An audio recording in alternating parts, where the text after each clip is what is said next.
நம்மால எல்லா நேரமும் உணர முடியல. அது எங்க இருக்கு? இன்னைக்கு நாம கையில எடுத்திருக்கிற குறிப்புகளோட பேரு அண்டம் குரல். இது நம்ம உடம்புக்குள்ள சக்தி எப்படி உருவாகுது, எப்படி ஓடுதுங்கிற ஒரு மர்மமான வரைபடத்தை நமக்கு கொடுக்குது.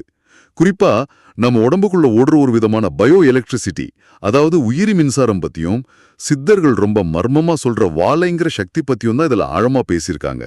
வாங்க இந்த மர்மத்தை கொஞ்சம் கொஞ்சமா அழுத்து பார்க்கலாம். ஆமா, இந்த குறிப்புகளோட சுவாரஸ்யமே அதுதான். இது நம்ம உடம்புல நடக்கிற ஒரு பெரிய ரசாயன மாற்றத்தை ரொம்ப எளிமையா சொல்ல முயற்சி பண்ணுது. அதாவது சக்தி எப்படி உள்ள வருது, அது உள்ள என்னவா மாறுது, அப்புறம் அது எப்படி ஒரு பயனுள்ள சக்தியா வெளியே போறதுன்னு ஒரு இன்புட், ப்ராசஸிங், அவுட்புட் மாதிரி 3 கட்டமா பிரிச்சு வளர்க்குது. இதுல அறிவியலும் ஆன்மீகமும் ஒன்னோட ஒண்ணு கைகோர்த்து போறதை நீங்க பார்க்கலாம். சரி, அப்ப முதல் கேள்விக்கே வந்துடுவோம். இந்த சக்தி எங்கிருந்து வருது? பொதுவா எல்லாத்துக்கும் கண்ட்ரோல் ரூம் மூளைதான் நம்ம நினைப்போம். அப்ப சக்தியும் அங்கிருந்து தான் வரணும்.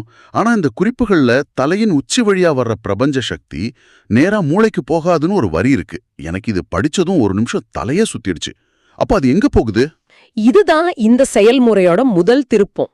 அந்த சக்தி மூளைக்கு போறதுக்கு பதிலா ஒரு நீளமான பயணம் போகுது. நம்ம தண்டுவடம் வழியா மெதுவா கீழ் நோக்கி இறங்கி உடம்போட அடிப்பகுதியில இருக்கிற மூலாதாரம்னு சொல்லப்படுற மையத்தை போய் சேருது. இந்த முதல் கட்டத்தை தான் உள்ளீடுன்னு இந்த குறிப்புகள் சொல்லுது. உள்ளீடு, இன்புட். ஆமா, பிரபஞ்ச சக்தி உடலுக்குள் இறங்குற புள்ளி இது. ஒரு நிமிஷம், அப்போ இது ஒரு யூட்டன் மாதிரி மேல இருந்து உடம்போட கடைசிக்கு போயிட்டு அப்புறமா திரும்பி மேல வருமா?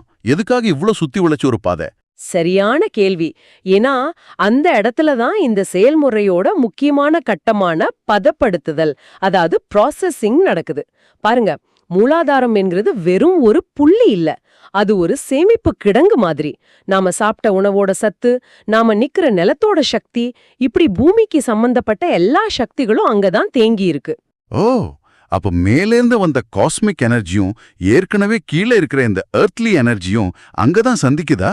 ஒரு மிக்சர் கிரைண்டர்ல 2 அழகழக பொருளை போட்டு கலக்கிற மாதிரி இருக்கே இது. அருமையான ஒப்பீடு. நீங்க சொல்றது மிக சரி. கிட்டத்தட்ட அப்படிதான் நடக்குது. மேலிருந்து இறங்கிய காந்த சக்தியும் கீழே தேங்கி இருந்த பூமிக்குரிய சக்தியும் அந்த மூலாதாரத்துல ஒன்னு சேர்ந்து கலக்கப்படுது. அந்த கலவைதான் ஒரு புது சக்தியை உருவாக்குது. அது ஒரு சாதாரண சக்தி இல்ல. புது சக்தியா? அது என்ன? இந்த பயோ எலக்ட்ரிசிட்டிங்கிற வார்த்தை ரொம்ப டெக்னிக்கலா கேக்குது. அது என்ன, நம்ம வீட்டு வயர்ல ஓடுற கரண்ட் மாதிரியா? தொட்டா ஷாக் அடிக்குமா? ஷாக் அடிக்கிற அளவுக்கு வீரியமானது இல்ல. ஆனா அதுவும் ஒரு வகையான மின்சாரம் தான். ஒரு நுட்பமான உயிரியல் மின்சாரம். இந்த 2 சக்திகளும் கலந்த பிறகு அது ஒரு